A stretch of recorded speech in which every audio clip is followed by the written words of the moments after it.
Si tu le laisses te toucher, tu ne seras plus jamais la même. Voilà ce qu'il lui avait dit, et quand ses doigts effleurèrent son poignet, 3 secondes de plus que nécessaire, elle ressentit ce frisson qui vous avertit. Votre vie est sur le point de changer. Reste loin de lui, il est dangereux. Ils avaient raison, mais le danger a un goût que la sécurité n'aura jamais.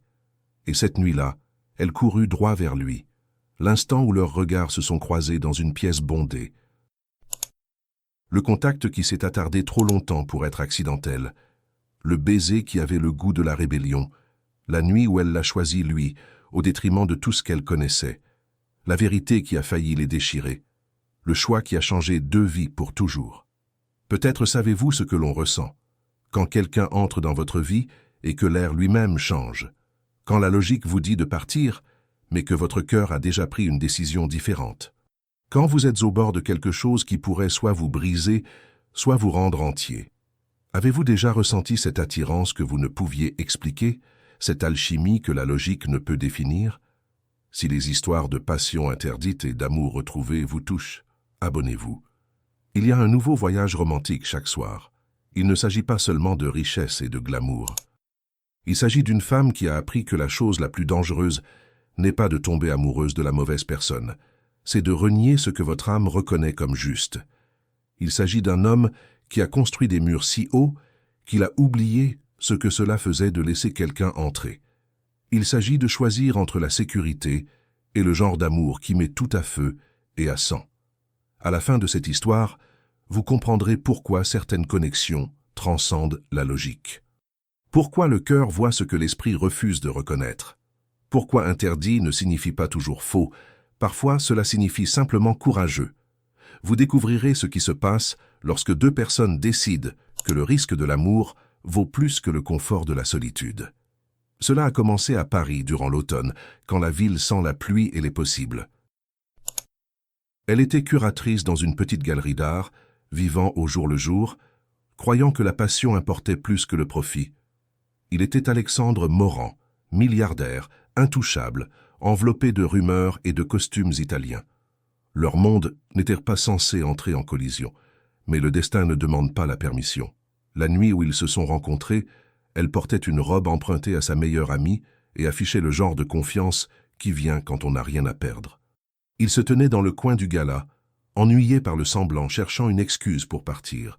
Puis leurs regards se sont croisés, et tout, absolument tout, a commencé à basculer. Le gala de la galerie était l'un de ces événements où l'argent et l'art prétendaient se soucier l'un de l'autre. Les verres en cristal captaient la lumière comme des étoiles piégées, et les conversations flottaient dans l'air, polies, artificielles, vides. Elena Martinez se déplaçait dans la foule avec une grâce étudiée, son rôle était clair. Sourire, expliquer les tableaux, faire en sorte que les donateurs se sentent importants. Elle avait maîtrisé l'art d'être présente tout en se sentant invisible. Mais ce soir, quelque chose était différent, comme si l'air lui-même retenait son souffle.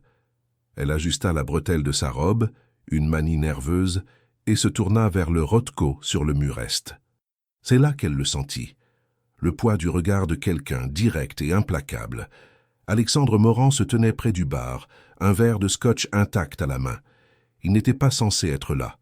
Son assistante l'avait ajouté à son agenda sans le lui demander. Il avait prévu de rester 20 minutes, de faire un chèque et de disparaître dans la nuit comme il le faisait toujours. Mais ensuite, il la vit. Pas la robe, pas le sourire poli qu'elle arborait pour les étrangers, elle. La façon dont elle inclinait la tête lorsqu'elle écoutait, comme si chaque mot comptait. La façon dont ses doigts traçèrent le bord d'un tableau comme si elle lisait du braille. Quelque chose se contracta dans sa poitrine, à la fois inconnu et malvenu. Elena sentit ses yeux avant de le voir. C'était le genre d'attention qui change la température d'une pièce. Elle se tourna lentement, balayant la foule du regard, et puis, il était là. Grand aux cheveux sombres, taillé dans quelque chose de plus vif que le marbre. Il ne détourna pas le regard quand leurs yeux se croisèrent. La plupart des hommes le faisaient. Au lieu de cela, il soutint son regard avec le calme de quelqu'un qui savait exactement ce qu'il voulait. Son pouls fit un faux pas, juste une fois, mais suffisamment. Il se déplaça dans la foule comme de l'eau, sans effort, inévitable. Les gens s'écartaient sans s'en rendre compte, attirés par la gravité de la richesse et du pouvoir. Elena le regarda approcher, sa respiration courte, son esprit parcourant une douzaine de raisons de s'enfuir. Mais ses pieds restèrent cloués au sol. Quand il s'arrêta devant elle, assez près pour qu'elle puisse sentir son parfum, cèdre et quelque chose de plus sombre, le bruit du gala s'estompa. « Parlez-moi de celui-ci, » dit-il, hochant la tête vers le tableau derrière elle. Sa voix s'était grave, maîtrisée, comme si chaque mot avait été choisi des heures à l'avance. Elle aurait pu lui donner l'explication répétée, l'histoire de l'artiste, la technique, la valeur marchande. Au lieu de cela, elle parla d'un endroit plus profond. « Il parle de désir, » dit-elle, sa voix plus assurée qu'elle ne l'était. Celui qui n'a pas encore de nom. On le voit dans les coups de pinceau, comme s'il tendait vers quelque chose juste en dehors du cadre. Il écoutait d'une manière que les gens avaient rarement de nos jours, complètement sans prétention. Quand elle eut terminé, le silence s'installa entre eux, mais il n'était pas vide. Il était rempli de quelque chose qu'aucun d'eux ne pouvait encore nommer. « Vous ne parlez pas comme quelqu'un qui vend de l'art, » dit Alexandre, une pointe de quelque chose ressemblant presque à de la curiosité dans son ton.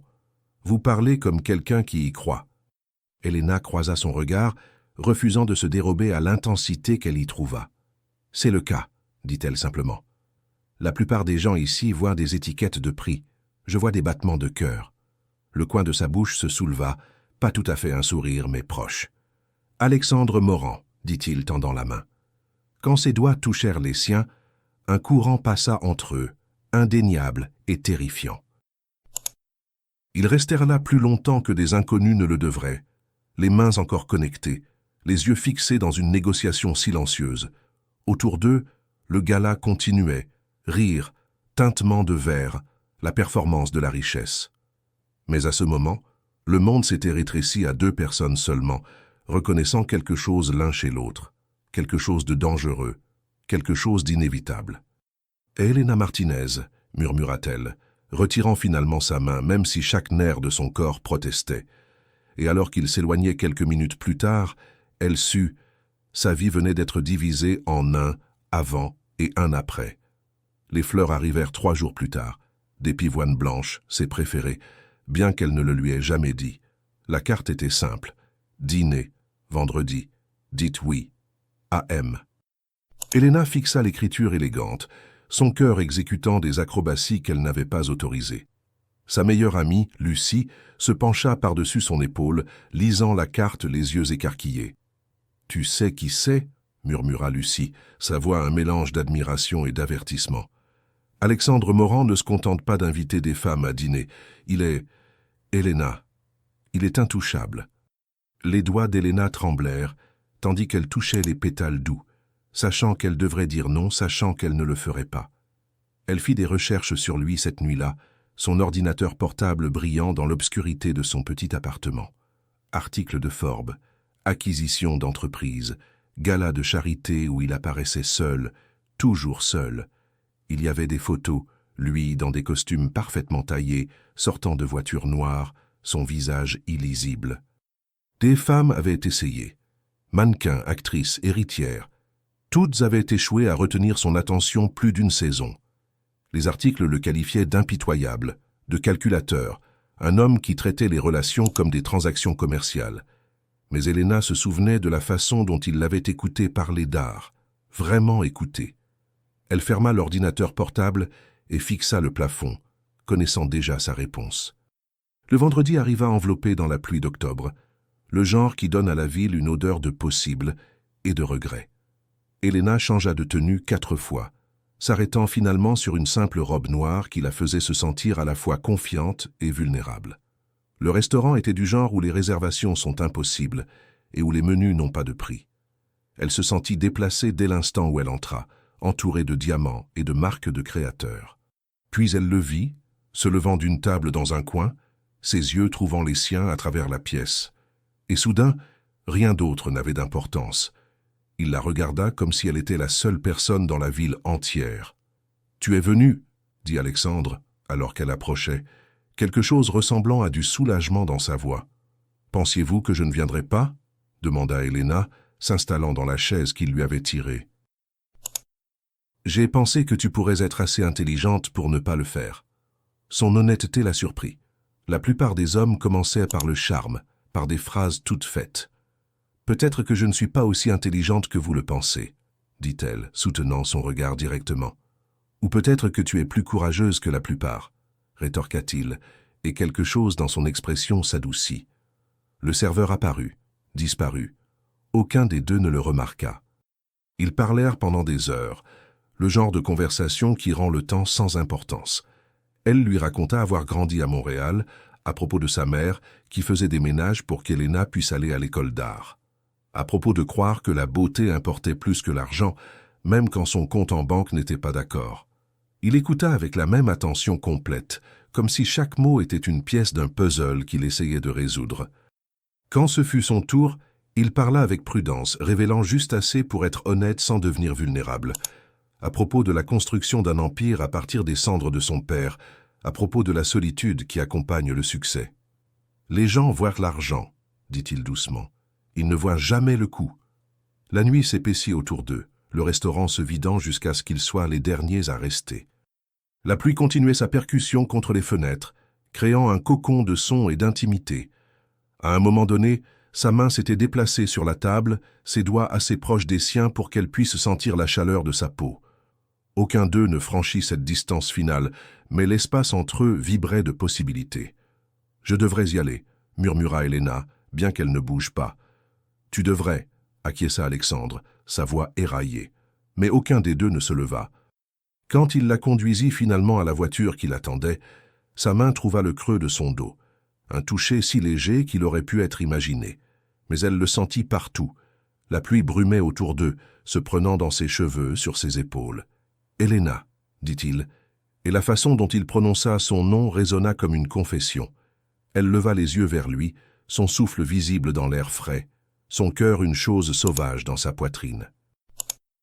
Pendant un instant, elle pensa qu'il allait l'embrasser. L'angle était bon, l'instant parfait. Au lieu de cela, il recula, sa mâchoire serrée par la retenue, et elle comprit. Cet homme ne faisait rien à moitié, et une fois qu'il commencerait, il n'y aurait plus de retour en arrière. Le deuxième rendez-vous devint un troisième, puis un quatrième, chacun d'eux effeuillant une nouvelle couche. Alexandre commença à apparaître à la galerie pendant ses pauses déjeuner, apportant du café qui coûtait plus cher que son salaire horaire. Il marchait à travers Chelsea, parlant de tout et de rien, sa prochaine acquisition à Singapour, son rêve d'ouvrir un espace d'art communautaire. Il n'essaya jamais de régler ses problèmes avec de l'argent, ce qui l'a surpris. Au lieu de cela, il écoutait, posait des questions, se souvenait de détails qu'elle avait mentionnés des semaines auparavant. Lentement, l'homme derrière les gros titres commença à émerger. Brillant, oui, mais aussi blessé d'une manière qu'il essayait de cacher. Et Helena se retrouva à vouloir connaître chaque cicatrice, chaque secret. Fin octobre rendit la ville dorée, et ils tombèrent dans un rythme qui semblait à la fois naturel et impossible. Il envoyait son chauffeur la chercher après le travail, et ils se retrouvaient dans des endroits inattendus, un club de jazz dans le quartier latin, un restaurant thaïlandais minuscule à l'extérieur de Paris, une librairie qui restait ouverte après minuit. « Tu n'es pas ce à quoi je m'attendais », dit Helena un soir, le regardant feuilleter de la poésie dans une allée exiguë. « À quoi t'attendais-tu » demanda Alexandre, sans lever les yeux d'un recueil de Neruda. « À quelqu'un qui ne connaît que les salles de conseil et les bilans. » Il rencontra finalement son regard, quelque chose de vulnérable, y scintillant. « C'est ce que je suis la plupart du temps.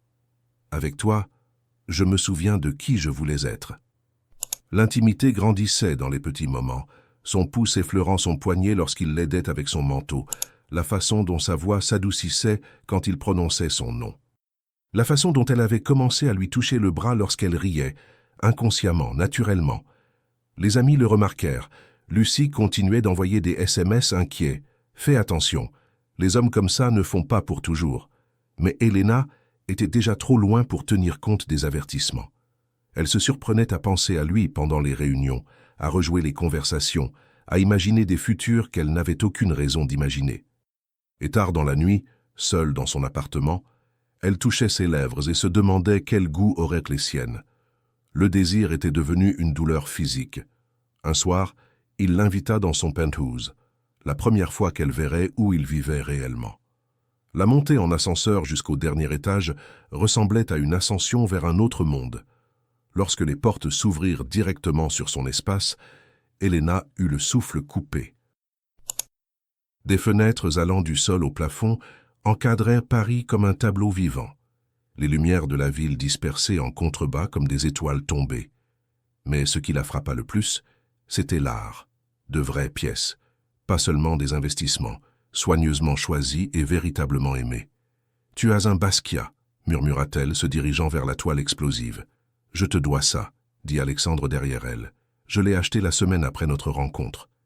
Tu m'as rappelé pourquoi l'art est important. » Elle se retourna, le trouvant plus proche que prévu, ses yeux sombres chargés de quelque chose qui fit s'emballer son pouls.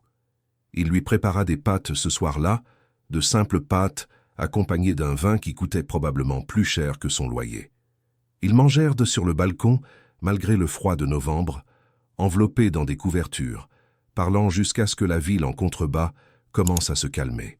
« Dis-moi quelque chose de vrai », dit Elena, enhardie par le vin et la proximité. Alexandre resta silencieux un long moment, sa mâchoire se contractant comme s'il menait un combat intérieur. « Je n'ai laissé personne s'approcher depuis 8 ans, dit-il finalement. Pas depuis... » Il ne termina pas, mais elle comprit. Il y avait un fantôme entre eux, une femme qui avait laissé des blessures qui n'avaient jamais vraiment guéri. « J'ai peur de ça, » avoua-t-il, les mots à peine audibles. « De à quel point je te désire, de ce que cela signifie. » Elena tendit la main par-dessus la petite table, sa main couvrant la sienne. « Je suis terrifiée aussi, » avoua-t-elle. « Tout le monde m'a mise en garde contre toi. Ils ont dit que tu me briserais le cœur. » « Ils ont probablement raison, dit Alexandre, mais il ne retira pas sa main. « Peut-être, acquiesça Elena, mais certaines choses valent le risque. » L'air entre eux changea, chargé, lourd de possibilités. Il se leva, l'entraînant avec lui, et soudain il se tenait assez près pour qu'elle puisse sentir la chaleur de son corps à travers sa robe. Sa main se leva, ses doigts tremblant légèrement, tandis qu'il traçait la ligne de sa mâchoire. « Si je t'embrasse », murmura-t-il, son pouce effleurant sa lèvre inférieure, « tout change. »« Je sais », souffla Elena, ses mains trouvant l'avant de sa chemise, sentant son cœur s'emballer sous ses paumes. « Je ne pourrai pas m'arrêter, » prévint-il, sa voix éraillée par la retenue. « Je sais, » répéta-t-elle, se dressant sur la pointe des pieds, amenant ses lèvres à un souffle des siennes. Ils restèrent là, suspendus dans cet instant impossible, son front reposant contre le sien, leur souffle se mêlant dans l'air frais de la nuit. Autour d'eux, la ville scintillait et bourdonnait, indifférente au tremblement de terre qui se produisait sur ce balcon. Et puis, juste au moment où ses yeux se fermèrent par anticipation, son téléphone brisa l'instant avec sa sonnerie insistante. Alexandre recula comme s'il était brûlé, mais cette fois, il n'y avait pas de téléphone, pas d'interruption extérieure. Juste lui s'éloignant du bord de quelque chose qui le terrifiait, plus que n'importe quel accord commercial. Elena regarda son expression changer, passant d'une vulnérabilité brute à un contrôle verrouillé en quelques secondes.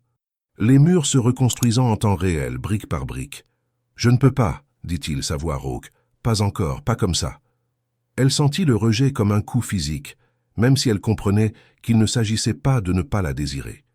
Il s'agissait du fait qu'il avait peur de à quel point il la désirait. « De quoi as-tu si peur ?» demanda Elena, sa voix plus ferme qu'elle ne se sentait.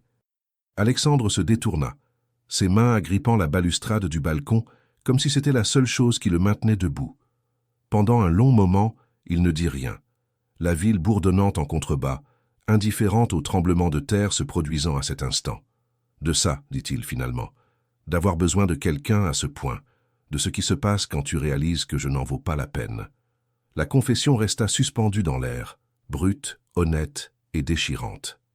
Elena se déplaça pour se tenir à côté de lui, sans le toucher, juste présente. « Ce n'est pas à toi de décider de mes sentiments, Alexandre. » Il la regarda alors, et elle le vit, le fantôme qu'il avait mentionné, la femme qui avait laissé des blessures qui n'avaient jamais vraiment guéri. « Elle est partie, » dit-il doucement, répondant à une question qu'Elena n'avait pas posée.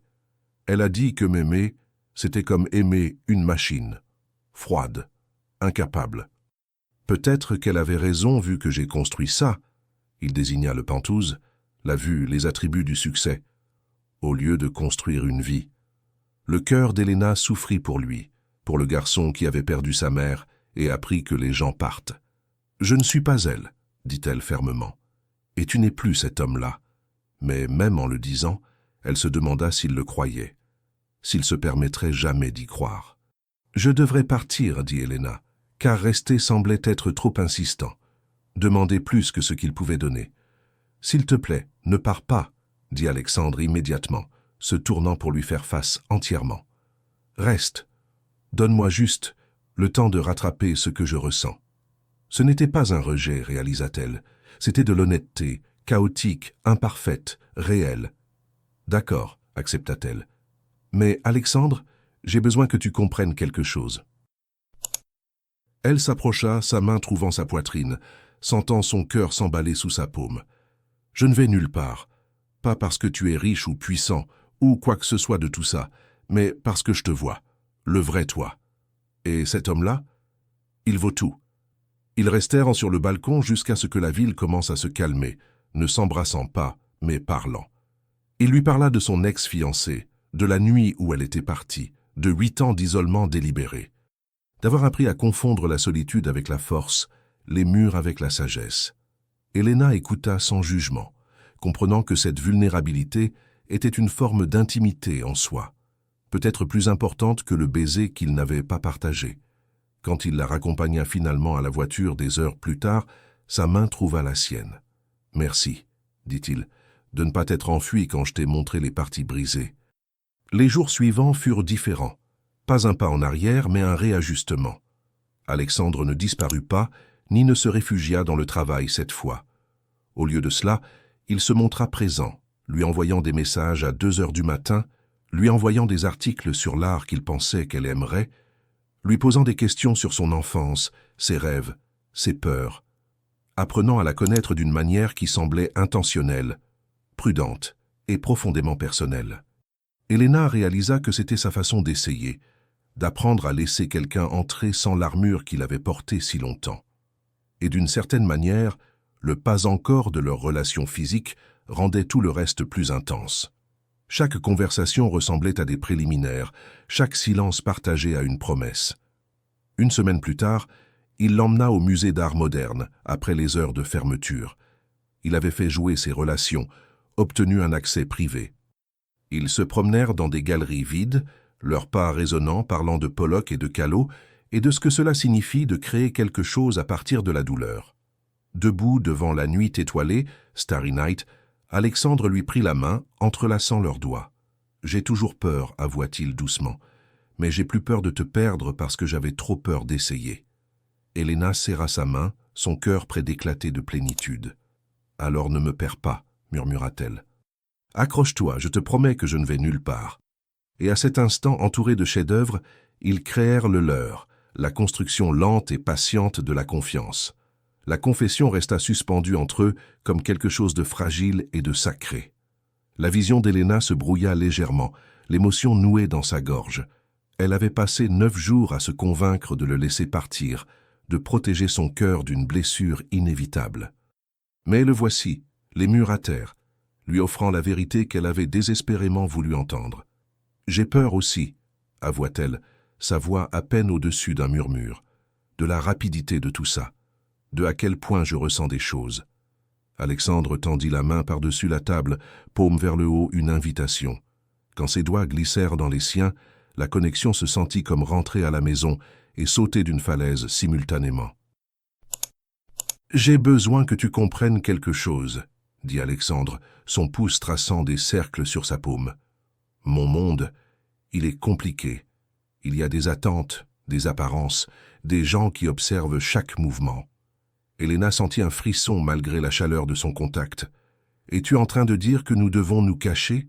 demanda-t-elle, essayant de garder sa voix stable. « Non. Dieu, non. Je dis que je te veux à mes côtés, publiquement, complètement. Mais j'ai besoin que tu saches ce que ça signifie. » Ses yeux fouillèrent les siens avec une intensité qui la rendit étourdie. « La presse, la surveillance, les gens qui diront que tu es avec moi pour l'argent. Peux-tu gérer ça ?»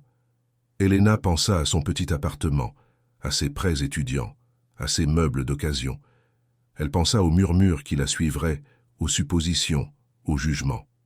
Mais ensuite, elle regarda l'homme en face d'elle, puissant, oui, mais aussi vulnérable à cet instant, craignant qu'elle ne dise non. « Je n'ai jamais vraiment fait attention à ce que les gens pensent, » dit-elle finalement, un petit sourire jouant sur ses lèvres. « Et je ne suis pas avec toi pour ton argent, Alexandre. Je suis avec toi parce que quand tu me regardes, je me sens vue. Parce que quand tu parles d'art, tout ton visage change. Parce que tu te souviens comment je prends mon café. » Sa poigne sur sa main se resserra, quelque chose de féroce et de reconnaissant dans son expression. Le dîner passa dans un flou de conversation et de regards persistants. Ils parlèrent de logistique. Elle devrait se préparer aux photographes, aux questions invasives, à son visage apparaissant dans les colonnes de ragots. Mais ils parlèrent aussi d'espoir, d'un week-end qu'il voulait l'emmener passer à la campagne, de la rencontre avec les quelques amis qu'il gardait proches, de ce que cela signifiait de construire quelque chose de réel. « Je ne fais pas dans le passager, » dit Alexandre à un moment donné, sa voix sérieuse. « Si nous faisons ça, je m'y engage complètement. » Helena sentit le poids de ces mots, la promesse et l'exigence. « Je ne cherche pas le passager non plus, » dit-elle, le pensant entièrement. « Alors on fait ça ?» demanda-t-il, et sous la confiance se trouvait une note d'incertitude qui la fit l'aimer un peu plus. « On fait ça », confirma Helena, et le sourire qui illumina son visage le transforma. Disparut le milliardaire contrôlé, l'homme d'affaires sur ses gardes. À sa place se trouvait un homme qui avait l'air de s'être vu accorder quelque chose en quoi il avait cessé de croire. Il paya l'addition sans la regarder, ses yeux ne quittant jamais les siens. Dehors, l'air de novembre était vif avec l'approche de l'hiver, mais Helena sentait à peine le froid. Alexandre la tira près de lui tandis qu'il marchait, son bras autour de sa taille, et quelque chose dans ce geste, public, revendicateur, tendre, fit s'emballer son cœur. « Viens à la maison avec moi », dit-il lorsqu'ils atteignirent avec sa voiture, et ce n'était pas un ordre, mais un plaidoyer. Helena savait ce qu'il demandait, pas seulement pour cette nuit, mais pour la confiance, pour un saut dans l'inconnu. Elle pensa à appeler Lucie, au choix responsable, à toutes les raisons de ralentir. Puis elle regarda dans les yeux d'Alexandre et y vit ses propres sentiments reflétés.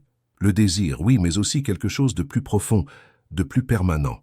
« Oui », murmura-t-elle, et le mot résonna comme un vœu. Le trajet vers son penthouse fut silencieux mais chargé, sa main trouvant la sienne dans l'obscurité de la banquette arrière. Lorsqu'il s'arrêtait au feu rouge, il soulevait ses jointures jusqu'à ses lèvres, y déposant des baisers qui résonnaient comme des promesses. Et Helena comprit. Cette nuit n'était pas seulement une question d'intimité physique, mais de laisser finalement les murs tomber complètement. La montée en ascenseur parut à la fois éternelle et trop rapide. Alexandre se tenait assez près pour qu'elle puisse sentir son cœur battre, rapide et fort contre son épaule. Aucun des deux ne parla. Les mots auraient brisé le sortilège, la tension parfaite de l'anticipation. Lorsque les portes s'ouvrirent sur son penthouse, la ville s'étalait en contrebas comme une lumière éparse, mais Helena ne voyait que lui. Alexandre se tourna, ses mains encadrant son visage, avec une douceur qui contredisait la faim dans ses yeux. « Dernière chance », murmura-t-il. « Dis-moi d'arrêter et je le ferai. » Helena se dressa sur la pointe des pieds, amenant ses lèvres à un souffle des siennes, et murmura le seul mot qui importait « non ». Le baiser, lorsqu'il vint enfin, donna l'impression que le monde l'avait attendu. Les lèvres d'Alexandre rencontrèrent les siennes avec une douceur qui la surprit, douce, interrogative, lui donnant l'espace de s'éloigner. Mais Helena en avait fini avec la retenue. Ses mains glissèrent sur sa poitrine, s'agrippant à sa chemise, le tirant plus près tandis qu'elle approfondissait le baiser. Un son lui échappa, quelque chose entre un gémissement et une prière, et soudain, son contrôle se fractura. Ses mains s'emmêlèrent dans ses cheveux, inclinant sa tête alors que le baiser devenait urgent, affamé. 8 semaines de désir se déversant dans cet unique instant. Le temps s'arrêta, la ville disparut, et il n'y eut que cela, son goût, la sensation de son corps contre le sien, la justesse d'être enfin ici. Ils se séparèrent pour respirer, fronts pressés l'un contre l'autre, souffle haletant. « Helena », murmura Alexandre, Et son nom n'avait jamais sonné comme ça, révérencieux, désespéré, certain. « Je sais », souffla-t-elle, comprenant sans explication. Il l'embrassa à nouveau, plus lentement cette fois, savourant chaque seconde. Ses mains passèrent de ses cheveux à son visage, son cou, sa taille, la cartographiant comme s'il mémorisait un terrain qu'il ne voulait jamais oublier. Elle se sentit belle sous son toucher, chérie d'une manière qui n'avait rien à voir avec l'apparence et tout à voir avec le fait d'être vraiment vue. Quand il la souleva, elle enroula ses jambes autour de lui instinctivement, lui faisant entièrement confiance. Il la porta à travers le Penthouse, sans jamais interrompre le baiser, naviguant à la mémoire et à l'instinct. La chambre était toute ombres et lumières de la ville, filtrant à travers les fenêtres, allant du sol au plafond. Alexandre la déposa doucement sur le bord du lit, se reculant pour la regarder. « Es-tu sûr ?» demanda-t-il. Et la question portait un poids, non seulement pour cette nuit, mais pour tout ce qui allait suivre. Helena prit son visage entre ses mains, son pouce traçant sa mâchoire, sentant la tension qui s'y trouvait. « Je n'ai jamais été aussi sûre de rien, » dit-elle honnêtement, et regarda la dernière de sa retenue se dissoudre comme la brume matinale. Ses mains trouvèrent la fermeture éclair dans son dos, la faisant glisser avec une lenteur douloureuse. La robe murmura jusqu'au sol, et sa vive inspiration la fit frissonner. « Tu es parfaite, » dit Alexandre, et les mots n'étaient pas de la flatterie mais une observation, un fait. Helena chercha sa cravate, la desserrant avec des doigts tremblants. Bouton par bouton, elle le déshabilla, révélant l'homme sous l'armure, cicatrisé, fort, vulnérable. Il y avait une marque sur ses côtes, une vieille blessure, et elle y pressa ses lèvres doucement. Le sentit frissonner sous son toucher, sa main s'en mêlant à nouveau dans ses cheveux. Ils bougèrent ensemble dans la pénombre, apprenant les rythmes l'un de l'autre comme une danse qu'ils pratiquaient en rêve. Chaque contact était intentionnel, significatif. Ce n'était pas seulement physique, mais émotionnel, spirituel même. Alexandre l'adora avec ses mains, sa bouche, ses mots murmurés, lui dit qu'elle était belle, lui dit qu'elle l'avait changé, lui dit des choses qu'il n'avait jamais dites à personne. Et Helena se donna complètement, ne retenant rien, lui faisant confiance avec des parties d'elle-même qu'elle avait gardées protégées si longtemps. Le monde extérieur cessa d'exister. Pas de galerie, pas de salle de conseil, pas d'avertissement d'amis bien intentionnés.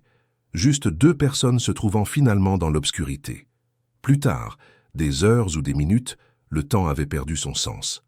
Ils gisaient enlacés, le battement de cœur de la ville pulsant au-delà de la vitre. Les doigts d'Alexandre traçaient des motifs nonchalants sur son épaule et la tête d'Helena reposait dans le creux de sa poitrine, écoutant son cœur ralentir. « À quoi penses-tu » demanda-t-elle doucement. Il resta silencieux si longtemps qu'elle pensa qu'il ne répondrait pas. Puis, que je ne savais pas que j'étais seul avant que tu me fasses me souvenir ce que l'on ressent quand on ne l'est pas. Des larmes piquèrent les yeux d'Helena face à l'honnêteté brute de sa voix. Elle pressa un baiser sur son cœur, une promesse sans mots.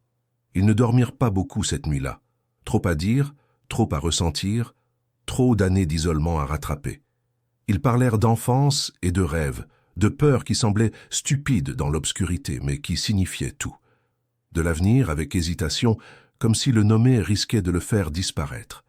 Alors que l'aube commençait à peindre le ciel de rose et d'or, Alexandre la tira plus près, ses lèvres contre sa tempe. « Reste, murmura-t-il, pas seulement cette nuit, reste. » Et Helena, regardant le lever du soleil depuis son lit, la ville s'éveillant en contrebas, savait qu'elle avait déjà décidé.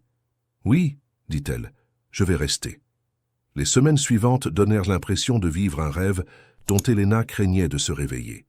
Alexandre était différent, plus doux, plus ouvert, comme si une porte longtemps verrouillée avait finalement été ouverte de force. Il se présentait à la galerie avec le déjeuner sans se soucier de qui voyait, sa main trouvant le creux de son dos avec une possession désinvolte. Il volait des moments entre ses réunions et ses services, café à l'aube, vin à minuit, conversation qui s'étirait jusqu'à ce que la ville dorme. Helena passait ses journées dans un voile de bonheur, se surprenant à sourire à des moments aléatoires. Lucie alternait entre la joie pour son amie et l'inquiétude que cela n'allait trop vite, trop intense. Mais Helena avait cessé d'essayer d'analyser cela. Certaines choses étaient censées être ressenties, pas comprises. Il l'emmena sur la côte fleurie un froid week-end de décembre, dans une maison qui ressemblait à quelque chose sorti d'un magazine. Ils marchèrent sur la plage vide, emmitouflés dans des manteaux, l'océan sauvage et gris sous les ciels d'hiver. « J'avais l'habitude de venir ici quand j'avais besoin de réfléchir, » dit Alexandre, son bras autour de ses épaules. « Avant toi, je venais ici pour me cacher. »« Et maintenant ?» demanda Helena, se pressant contre sa chaleur. « Maintenant, ça fait différent. Moins comme une évasion et plus comme la paix. » Ils restèrent à regarder les vagues s'écraser, et Helena sentit la vérité de l'instant s'installer dans ses os. Ce n'était plus seulement de la romance, c'était un partenariat, une compréhension, un foyer. La première fois qu'il dit « je t'aime », ce ne fut ni dramatique ni planifié. Ils étaient dans sa cuisine un mardi matin. Helena, dans une de ses chemises, faisant du café pendant qu'il lisait les nouvelles sur sa tablette. Complètement ordinaire, complètement domestique, complètement eux. Elle s'était tournée pour demander s'il voulait de la crème, et le trouva en train de la regarder avec une expression qui lui coupa le souffle. « Je t'aime », dit-il, simple et sûr, comme s'il venait de découvrir la gravité. La cafetière siffla, oubliée sur le comptoir, tandis qu'Helena traversait pour le rejoindre, ses mains encadrant son visage. « Je t'aime aussi », murmura-t-elle, et les mots résonnèrent comme la chose la plus vraie qu'elle ait jamais dite. L'amour étant reconnu, les dernières barrières tombèrent. Helena commença à garder des vêtements chez lui, puis une brosse à dents, puis des clés. Il fit de la place dans son placard, dans sa vie, dans son monde soigneusement contrôlé. Ils tombèrent dans des rythmes, course matinale ensemble, brunch du dimanche, vernissage où il se tenait à ses côtés avec une fierté tranquille. Il la présenta à son petit cercle d'amis réels, pas d'associés, et elle les regarda cacher leur choc. « Je ne pensais pas qu'il pouvait faire ça, » lui dit l'un d'eux discrètement. « Tu es bonne pour lui, il est différent. » Helena comprit ce qui n'était pas dit. Il avait été brisé, et d'une manière ou d'une autre, elle l'avait aidé à se souvenir comment être entier. La première vraie dispute arriva en janvier, et elle ne fut ni rapide ni facile. Helena avait passé la journée à une importante réunion de subvention pour son projet communautaire, qu'elle préparait depuis des semaines. Elle avait envoyé un SMS à Alexandre ce matin-là, excitée, nerveuse, lui demandant de l'appeler après pour qu'elle puisse lui raconter comment cela s'était passé. Mais 18 heures arriva et passa. Puis 20 heures. Puis minuit. Pas d'appel, pas de SMS, juste le silence. Et elle savait qu'il était en ville parce que son assistante avait mentionné un dîner en centre-ville. Quand il se présenta finalement à son appartement à 1 heure du matin, elle était au-delà de la colère, dans quelque chose de plus froid. Une blessure qui ressemblait à une trahison, à l'impression d'être oubliée. « Je suis désolé, » commença Alexandre, mais Helena leva la main. « Non, tu n'as pas le droit de simplement t'excuser et de rendre cela acceptable. » Sa voix tremblait, les yeux brillants de larmes contenues. « J'avais besoin de toi aujourd'hui, pas de ton argent, pas de tes relations, juste de toi, te souvenant de quelque chose qui comptait pour moi. As-tu la moindre idée à quel point je me suis senti invisible, rafraîchissant mon téléphone toutes les 10 minutes comme une pauvre. » Sa voix se brisa, et elle se détesta de pleurer, détesta de s'en soucier autant. Le visage d'Alexandre était devenu pâle, frappé par la réalisation de ce qu'il avait fait. « Tu as raison, » dit-il, et sa voix ne portait rien de son contrôle habituel. « J'ai complètement merdé. » Il s'assit lourdement, passant ses mains dans ses cheveux. « J'ai eu peur aujourd'hui. Te regarder construire quelque chose de réel, quelque chose qui n'a rien à voir avec moi. Et au lieu d'être fier, j'ai reculé. L'honnêteté était brutale, crue. Mon thérapeute se régalerait avec ça, saboter les bonnes choses parce que je ne crois pas les mériter. » Helena le fixa, la colère luttant avec la compréhension. « Tu es en thérapie ?» demanda-t-elle, surprise. « J'ai commencé 2 semaines après qu'on se soit remis ensemble, » avoua Alexandre. « Parce que j'ai réalisé que j'étais terrifié de répéter les mêmes schémas, de te perdre comme je l'ai perdu. » Il leva les yeux, les bords des yeux rouges et honnêtes. « Mais en essayant de ne pas te perdre, je t'ai quand même blessé. Je t'ai fait ressentir exactement ce que j'ai le plus peur de te faire ressentir, sans importance, oublié. » La colère d'Helena se fissura, parce que c'était de la vraie vulnérabilité, pas une excuse toute faite. « J'ai besoin que tu comprennes quelque chose, Alexandre, » dit-elle, s'asseyant en face de lui. « Je t'ai choisi toi, pas ton monde, pas ton argent, toi. Mais si tu continues de reculer chaque fois que tu as peur, ça ne marchera pas. Je ne peux pas me battre pour nous deux. » Les mots restèrent lourds, un ultimatum qu'elle n'avait pas voulu donner mais qu'elle devait dire. Ils parlèrent jusqu'à l'aube, la conversation la plus difficile qu'ils aient eue jusqu'à présent. Alexandre admit son schéma d'auto-sabotage, de créer de la distance lorsque l'intimité devenait trop réelle. Elena confessa sa peur de l'abandon, d'être laissée comme son père l'avait fait, de ne jamais être assez. « Tu es assez », dit Alexandre avec ferveur, prenant ses mains. « Tu es tout, et je suis désolé de t'avoir fait douter de ça. » Ils firent des promesses. Thérapie pour lui, communication honnête pour les deux, plus de fuite quand les choses deviennent difficiles. Et quand ils tombèrent finalement au lit ensemble, alors que le soleil se levait épuisé et émotionnellement essoré, la connexion parut différente, plus profonde, bâtie sur l'honnêteté au lieu de juste la passion. Le printemps arriva à Paris comme une promesse murmurée, et avec lui un changement dans leur relation. 6 mois plus tard, ils s'étaient installés dans un rythme qui semblait à la fois confortable et constamment nouveau. Elena avait commencé à utiliser l'atelier, construisant lentement son rêve tout en gardant son emploi à la galerie. Alexandre avait commencé à déléguer davantage, faisant confiance à son équipe, faisant de la place pour une vie au-delà des feuilles de calcul et des acquisitions. Mais sous la surface, quelque chose de plus profond se construisait, une intimité physique qui avait évolué au-delà de la passion vers quelque chose de presque spirituel. Ils avaient appris les corps l'un de l'autre, oui, mais plus que cela, ils avaient appris à être vulnérables sans crainte. Et par une nuit de fin avril, avec la pluie tambourinant contre les fenêtres, cette intimité atteignit de nouvelles profondeurs. Ils avaient passé la soirée à un gala de charité, l'un des rares événements publics qu'Elena appréciait réellement. Elle avait porté du vert émeraude, et Alexandre n'avait pas pu détacher ses yeux d'elle de toute la soirée. Sa main avait été une présence constante dans son dos, à sa taille, un contact qui parlait de possession et de fierté. Pendant le dîner, ses doigts avaient trouvé les siens sous la table, traçant des motifs qui la faisaient frissonner. « Tu me déconcentres », avait-elle murmuré, essayant de se concentrer sur la conversation autour d'eux.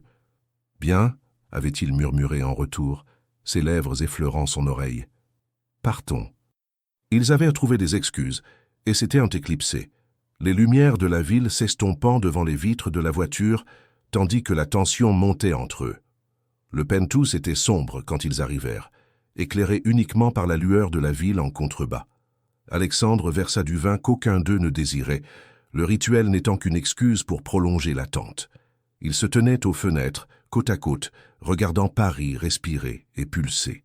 « À quoi penses-tu » demanda Elena, sa voix douce dans le silence. Il se tourna vers elle, les yeux sombres de désir et de quelque chose de plus profond. « Que je veux connaître chaque partie de toi, pas seulement physiquement. Chaque pensée, chaque peur, chaque rêve que tu n'as jamais prononcé à voix haute. » Les mots restèrent suspendus entre eux, une invitation à quelque chose de plus profond qu'aucun d'eux n'avait expérimenté auparavant. Ce qui suivit ne fut ni précipité ni désespéré, mais lent et délibéré, une méditation sur l'intimité elle-même. Ils se déshabillèrent l'un l'autre dans la pénombre, chaque vêtement retiré comme on déballe quelque chose de sacré.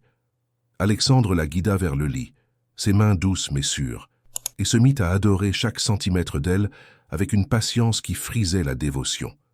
Il parlait contre sa peau, des mots d'amour, de gratitude, d'émerveillement devant le miracle de son existence.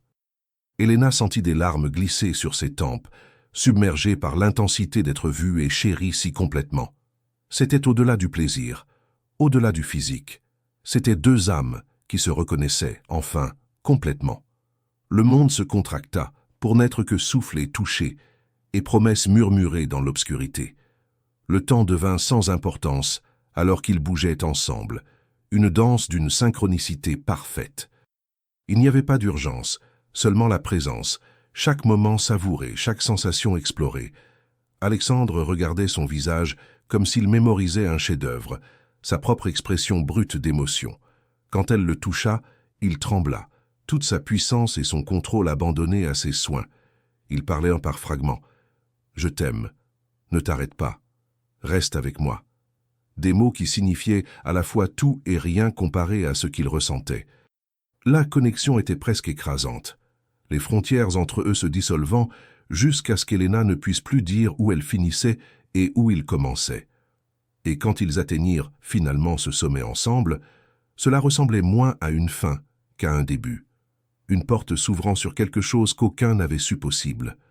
Plus tard, des heures ou des minutes, le temps avait perdu son sens. Ils gisaient enlacés, le battement de cœur de la ville, un rythme lointain. Les doigts d'Alexandre traçaient des motifs nonchalants sur son épaule et quelque chose le fit s'arrêter. Une fine cicatrice, à peine visible, courant le long de sa clavicule. « D'où vient ça ?» demanda-t-il doucement, son pouce traçant la ligne en relief. Elena se tendit instinctivement. Elle cachait toujours cette cicatrice, en était gênée d'une manière qu'elle ne pouvait pas vraiment expliquer. « Accident de voiture quand j'avais 7 ans, dit-elle doucement. Mon père conduisait. Il s'en est sorti sans une égratignure. J'ai eu ça. Il est parti 3 mois plus tard, n'est jamais venu me voir à l'hôpital, n'a jamais appelé après. » Alexandre devint très immobile, puis se pencha et pressa ses lèvres sur la cicatrice, doux, révérencieux, comme si c'était quelque chose de précieux au lieu de quelque chose d'abîmé. « C'est ma partie préférée de toi, » murmura-t-il contre sa peau. Le souffle d'Elena se coupa, des larmes soudaines et inattendues. « C'est une cicatrice, dit-elle, la voix brisée. Elle est laide. »« C'est la preuve, » corrigea Alexandre, se reculant pour la regarder, « que tu as survécu, que tu es assez forte pour être ici, avec moi, malgré tout ce qui a essayé de te briser. » Il l'embrassa à nouveau, et Elena sentit quelque chose guérir qu'elle ne savait pas encore briser. C'était une intimité au-delà du physique, être vue tout entière, et aimer non pas malgré les cicatrices, mais en les incluant. « Mon tour !»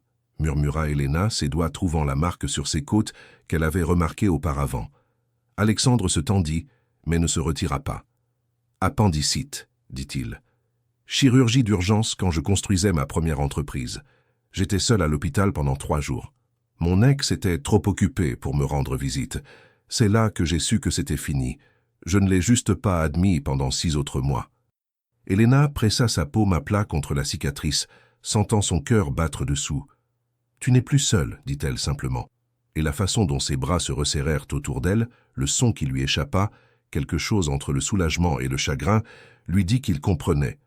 Ils se guérissaient l'un l'autre, cicatrice par cicatrice, vérité par vérité. 3 mois après leur fiançailles, Elena commença à se perdre. C'est arrivé lentement, imperceptiblement, de la même manière que l'on ne remarque pas l'hiver arriver jusqu'à ce qu'on ait soudain froid. Elle avait cessé d'aller à son atelier aussi souvent, toujours trop fatiguée après avoir assisté à ces événements. Avait refusé une opportunité de galerie parce qu'elle entrait en conflit avec un week-end à Monaco. Commença à porter des vêtements qui correspondaient à son monde plutôt qu'au sien, changeant de coiffure, de maquillage, d'emploi du temps. Un matin de mai, elle se regarda dans le miroir et ne reconnut pas tout à fait la femme qui la fixait, et la panique qui lui monta à la gorge avait le goût de la noyade. La prise de conscience la frappa lors d'un gala de charité où elle fut présentée comme la fiancée d'Alexandre Morand pour la 100e fois. Pas Elena Martinez, curatrice, pas Elena, la fondatrice de ce programme d'art communautaire. Juste un appendice à son nom, beau et silencieux et approprié. Elle avait souri à travers cela, joué le rôle parfaitement, mais à l'intérieur quelque chose hurlait. Cette nuit-là, seule dans son penthouse pendant qu'il prenait un appel tardif, elle fit défiler son téléphone. Son dernier message Instagram sur l'art datait d'il y a 2 mois. Tout depuis n'était que des photos à ces événements. Quand avait-elle cessé d'être elle-même et commencé à être son accessoire? La question la terrifiait parce qu'elle n'avait pas de réponse. Elle essaya de lui en parler, mais les mots sortirent mal. « J'ai l'impression de disparaître », dit-elle un soir au dîner. Alexandre parut confus, sincèrement. « Que veux-tu dire? Tu es là, juste en face de moi. »« Non, je veux dire, je ne sais plus qui je suis dans ton monde. On me présente toujours comme ta fiancée, jamais comme moi-même. » Il fronça les sourcils, défensif. « Est-ce si terrible d'être fier d'être avec moi? Ce n'est pas ce que je... » commença Elena, puis s'arrêta frustrée. « Laisse tomber. » Mais ce n'était pas laisse tomber, c'était tout. L'écart entre ce qu'elle ressentait et ce qu'il pouvait comprendre lui parut soudain, impossiblement large. Alexandre, quant à lui, était devenu à l'aise. Trop à l'aise s'il était honnête, ce qu'il n'était pas même avec lui-même. Il avait cessé de faire des efforts comme au début, cessé de se présenter à son atelier, cessé de lui demander des nouvelles de ses demandes de subvention. Il l'aimait, oui, mais il s'était inconsciemment attendu à ce qu'elle se moule à sa vie au lieu de construire quelque chose ensemble. C'était plus facile de cette façon.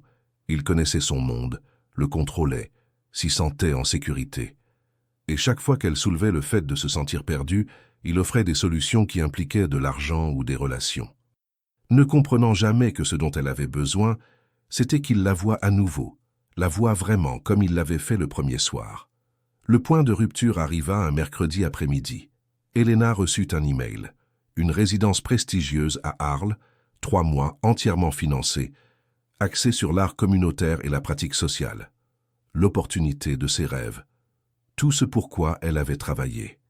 Elle fixa son ordinateur portable dans l'atelier, les mains tremblantes, et réalisa avec une clarté dévastatrice. Elle avait peur de le lui dire. Peur qu'il lui demande de ne pas y aller. Peur qu'il soit en colère. Peur de la culpabilité qu'elle ressentirait de se choisir elle-même. Et cette peur, cette conscience qu'elle s'était rendue assez petite pour tenir dans sa vie, brisa quelque chose de fondamental en elle. Elle ferma l'ordinateur portable et pleura, parce qu'elle comprit. Elle s'était perdue en essayant de le garder. Quand elle le lui dit ce soir-là, sa réaction confirma ses pires craintes. « 3 mois ?» dit Alexandre, sa voix tendue. « C'est long. Et nous avons la fête de fiançailles prévue, les acomptes pour la salle. Pas de félicitations, pas de fierté, juste de la logistique et des désagréments. » Elena sentit quelque chose dans sa poitrine s'ouvrir grand. « Je n'ai pas encore accepté, » dit-elle doucement. « Je voulais t'en parler d'abord. »« Eh bien, je pense que nous devons vraiment considérer si c'est le bon moment, » dit-il, déjà distrait par son téléphone. Et à cet instant, Elena prit une décision qui ressemblait à un saut dans le vide. « Je vais l'accepter. » La tête d'Alexandre se redressa. « Quoi ? » ?»« Je vais à Arles, parce que si je ne le fais pas, je vais t'en vouloir. Je nous en voudrais. Et finalement, je détesterai la femme que je suis devenue. » Sa voix tremblait, mais était certaine. Ces derniers mois, je me suis vu disparaître. J'ai arrêté de peindre, arrêté de postuler à des opportunités, arrêté d'être Elena parce que j'étais trop occupé à être ta fiancée. Et tu ne l'as même pas remarqué. Tu as été si à l'aise avec le fait que je m'intègre dans ta vie que tu as cessé de me voir du tout. Les mots tombèrent comme des balles, et elle les regarda atteindre leur cible. Alexandre resta figé, son visage passant par le choc, le déni, et puis, finalement, de manière dévastatrice, la reconnaissance. Elena partit pour Arles 1 semaine plus tard, et l'adieu fut calme, lourd de choses tues. Alexandre ne lui demanda pas de ne pas partir. À son crédit, il comprenait que cela aurait signifié la fin pour eux.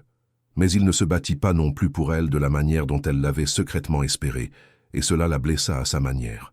« Je viendrai te voir », dit-il à l'aéroport, mais tous deux savaient qu'il ne le ferait probablement pas.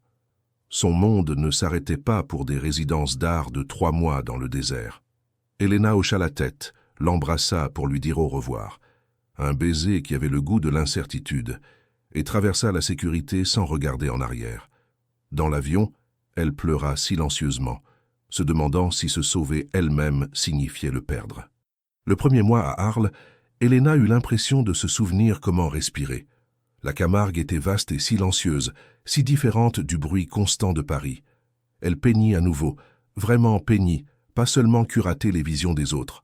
Commença à enseigner l'art à des jeunes de la région, apprenant leurs histoires, trouvant un but au-delà de la proximité avec la richesse. Elle se fit des amis qui la connaissaient comme Elena, pas comme la fiancée d'Alexandre Morand. Rit librement, s'habilla comme elle le voulait, resta debout tard à parler d'art, de sens et de rêve. Et lentement, douloureusement, elle redécouvrit la femme qu'elle avait été auparavant, plus forte maintenant, plus claire, ne voulant plus se diminuer. Alexandre, laissé seul à Paris, s'effondra d'une manière qu'il ne montra à personne. Son assistante remarqua les nuits tardives au bureau, les repas qu'il sautait, la façon dont il fixait son téléphone, comme s'il voulait le faire sonner. Il allait en thérapie 2 fois par semaine maintenant, confrontant enfin les schémas qu'il avait passé des années à éviter. Vous vouliez qu'elle s'intègre à votre vie au lieu de construire une vie ensemble, dit son thérapeute sans détour. Vous l'avez traitée comme une acquisition, quelque chose à ajouter à votre image parfaite, pas comme une partenaire égale. Les mots piquèrent parce qu'ils étaient vrais. Il avait eu tellement peur de perdre le contrôle qu'il avait essayé de la contrôler et ce faisant l'avait quand même perdue. 6 semaines plus tard, il se présenta à Arles sans prévenir. Elena était en train d'enseigner quand elle le vit à travers la fenêtre de l'atelier, froissé par le voyage, incertain d'une manière qu'elle n'avait jamais vue. Quand le cours se termina, elle sortit et le trouva assis sur un banc, les mains jointes, fixant le coucher de soleil sur le désert, région. « Tu es venu, dit-elle, son cœur faisant des choses compliquées dans sa poitrine. « J'aurais dû venir plus tôt, répondit Alexandre se levant. « J'aurais dû venir le jour où tu es parti. » Il avait l'air différent, fatigué, oui, mais aussi plus doux, plus humain. « Pouvons-nous parler ?» demanda-t-il, et c'était une requête, pas une exigence. Ils marchèrent dans le désert, région, tandis que le soleil peignait tout en or et en rouge. Elena attendit, le laissant trouver ses mots, refusant de rendre cela facile. « Je vais en thérapie, » dit finalement Alexandre. « Vraiment. Pas seulement me montrer, mais réellement. Travailler. » Il s'arrêta de marcher, se tournant pour lui faire face entièrement. « Et j'ai réalisé que je répétais le même schéma toute ma vie, prendre les gens que j'aime et essayer de les faire tenir dans des boîtes qui me semblent sûres. Ma mère est morte et je n'ai pas pu le contrôler. Mon ex est parti et je n'ai pas pu le contrôler.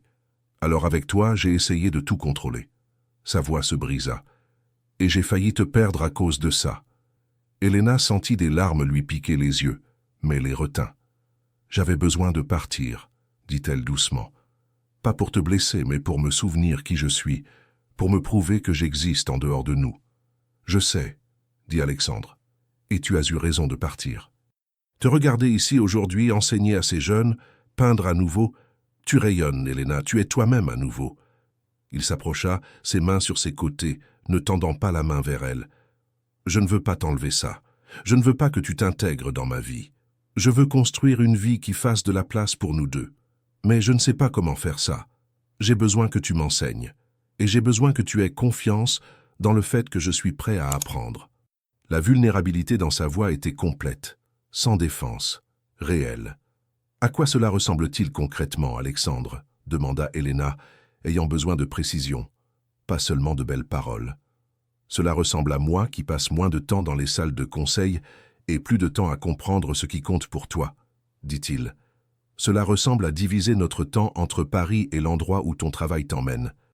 Cela ressemble à moi qui te présente comme Elena Martinez, artiste et éducatrice, pas seulement comme ma fiancée. » Il prit une respiration, les mots suivants étant clairement difficiles. « Cela ressemble à moi qui accepte que tes rêves sont tout aussi importants que les miens, peut-être plus importants, parce que tu changes réellement des vies, pas seulement en déplaçant de l'argent. » Elena chercha son visage, cherchant le piège, la réserve. Mais tout ce qu'elle vit était un homme qui avait fait le travail, qui s'était regardé honnêtement et n'aimait pas ce qu'il avait trouvé, qui était prêt à changer, pas seulement à promettre de le faire. 6 mois plus tard, l'automne était revenu à Paris, et avec lui, un sentiment de cycle complet. Elena se tenait dans son studio d'art communautaire, maintenant entièrement opérationnel, rempli de chevalets et d'enfants éclaboussés de peinture, et ressentait une fierté qui n'avait rien à voir avec l'investissement initial d'Alexandre. Elle avait construit cela grâce à des subventions qu'elle avait écrites, des partenariats qu'elle avait forgés, des heures de bénévolat qu'elle avait enregistrées. L'espace était à elle d'une manière qui comptait, preuve qu'elle était plus que la petite amie ou l'accessoire de quiconque.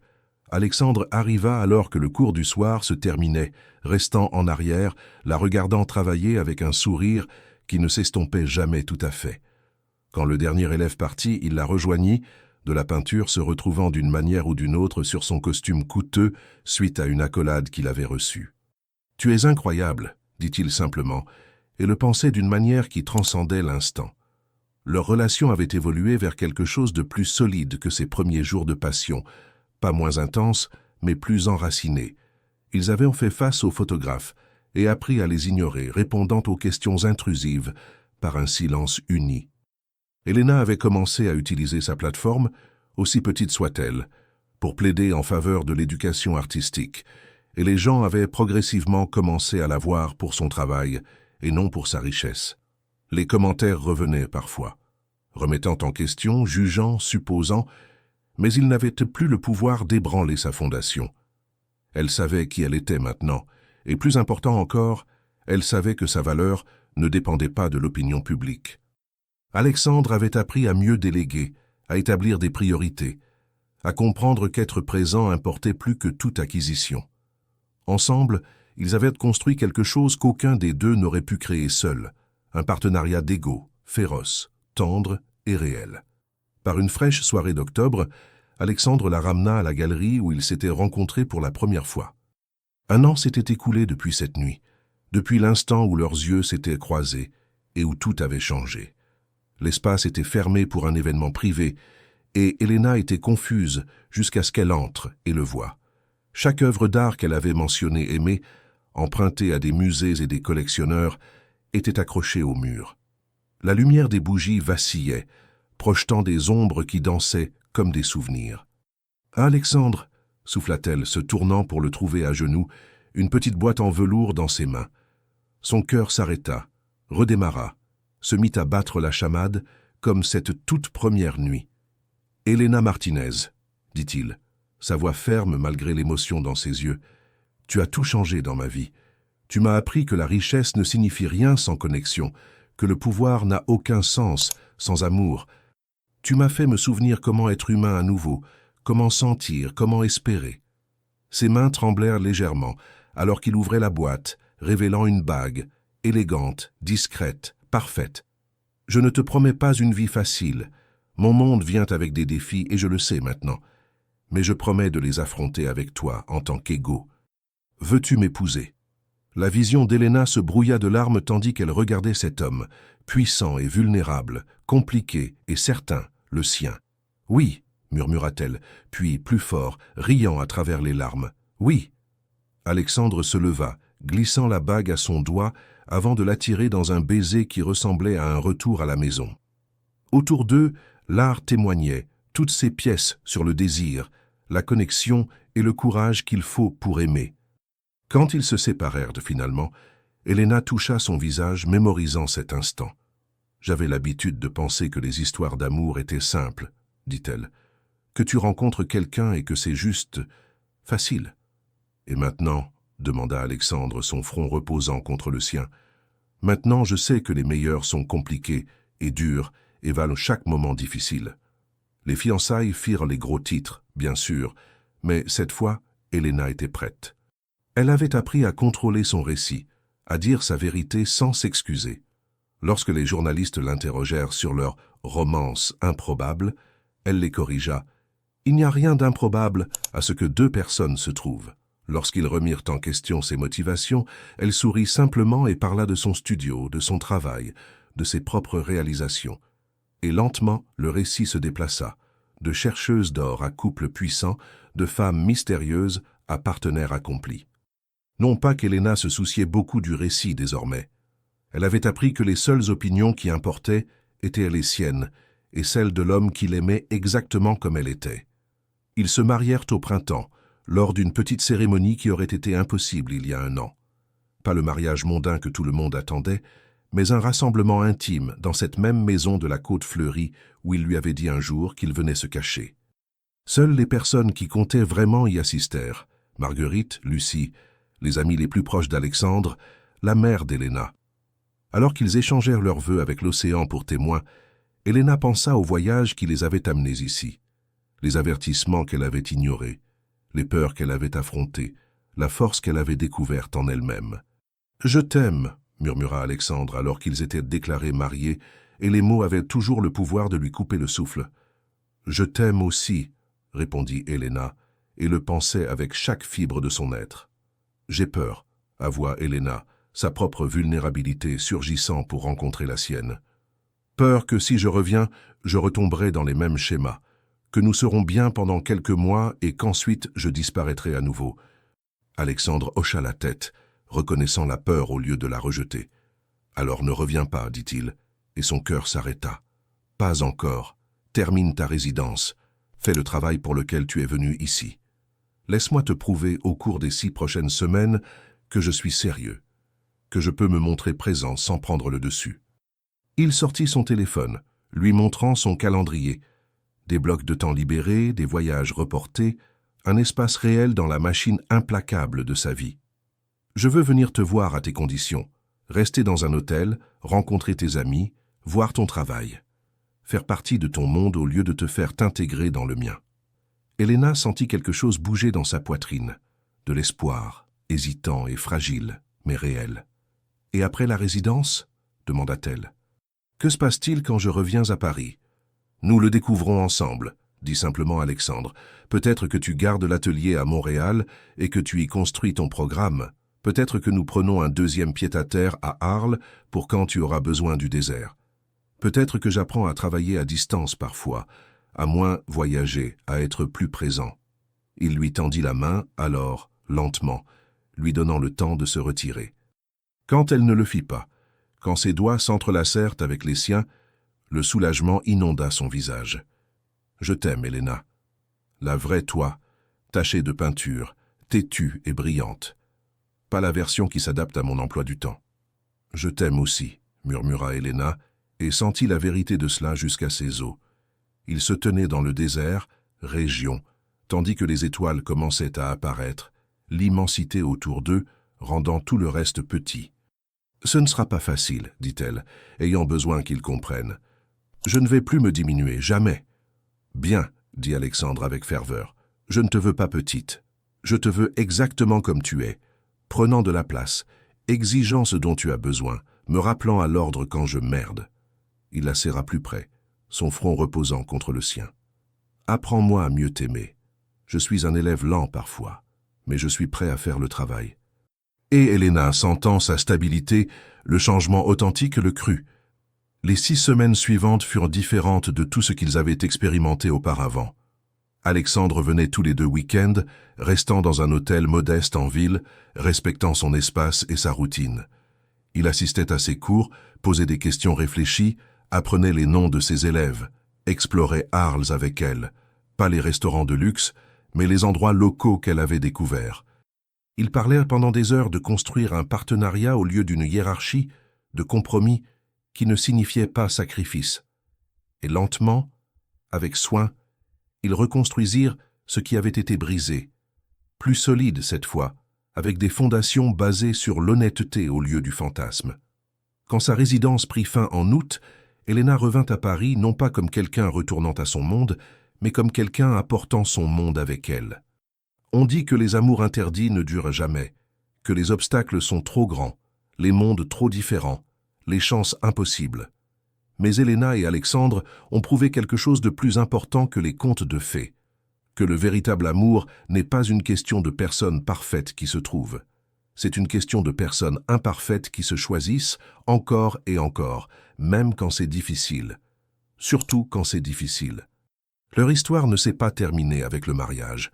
Ce n'était qu'un autre commencement. Il y aurait d'autres disputes, d'autres compromis, d'autres moments de doute et des jours de clarté. D'autres fois où ils devraient se choisir l'un l'autre au lieu du confort, la croissance au lieu du contrôle. Mais ils auraient aussi des matins enlacés dans les draps, riant de rien, des soirées tranquilles dans son studio, de la peinture sur sa chemise chère, sans s'en soucier. Le genre de partenariat qui rend les 2 personnes plus grandes, plus courageuses, plus elles-mêmes, parce que c'est ce que fait le véritable amour. Il ne vous complète pas. Il vous met au défi de vous compléter vous-même, puis se tient à vos côtés pendant que vous le faites. Elena n'est jamais devenue une femme de milliardaire de la manière dont les gens s'y attendaient. Elle est devenue une éducatrice primée, une artiste respectée, une femme qui a changé des centaines de vies grâce à son travail. Alexandre n'a jamais trouvé quelqu'un pour s'intégrer parfaitement dans son monde. Il a trouvé quelqu'un qui l'a obligé à construire un meilleur monde entièrement.